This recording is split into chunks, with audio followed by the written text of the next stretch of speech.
श्री कृष्ण भगवान की जय। माघ महात्म्य का श्री पांचवा माघ अध्याय। महात्म्य की जय। पांचवा अध्याय। दत्तात्रेय जी कहते हैं कि हे राजन, एक प्राचीन इतिहास कहता हूँ।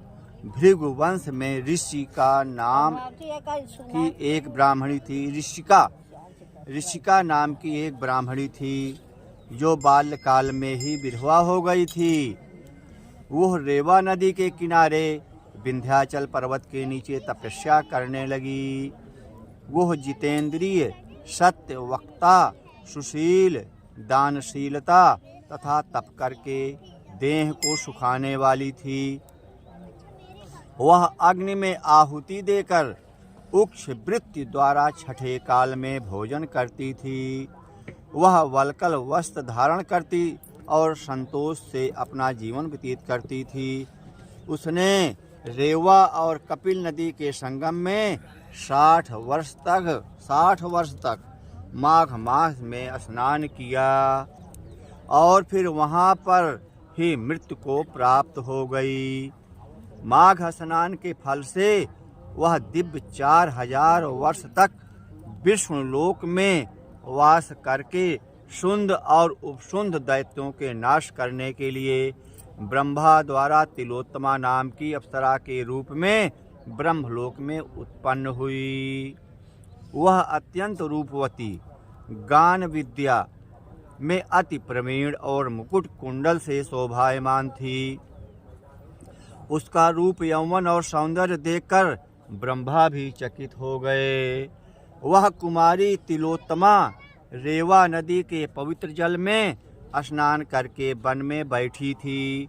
तब शुंड और उपशुंड के सैनिकों ने चंद्रमा के समान उस रूपवती को देखकर अपने राजा शुंड और उपशुंड से उसके रूप की शोभा का वर्णन किया और कहने लगे कि कामदेव को लज्जित करने वाली ऐसी परम सुंदरी स्त्री हमने कभी नहीं देखी।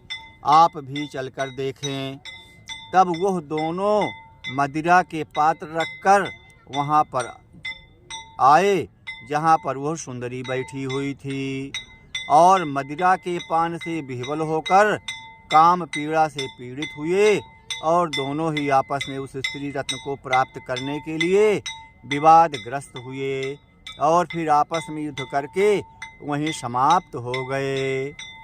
तब उन दोनों को मरा हुआ देखकर उनके सैनिकों ने बड़ा कोलाहल मचाया और तब तिलोत्तमा काल रात्रि के समान उनको पर्वत से गिराती हुई 10 दिशाओं को प्रकाशमान करती हुई आकाश में चली गई और देव कार्य सिद्ध करके ब्रह्मा के सामने आई।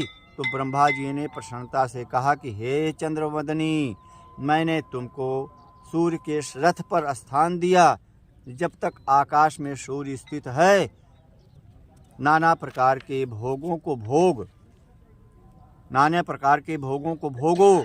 सो हे राजन, वो ब्राह्मणी भी सूर्य के रथ पर माघ मास स्नान करके उत्तम भोगों को भोग रही है। इसलिए श्रद्धावान पुरुषों को उत्तम गति पाने के लिए यत्न के साथ माघ मास में विधि पूर्वक स्नान करना चाहिए। इति 5वां अध्याय समाप्तः।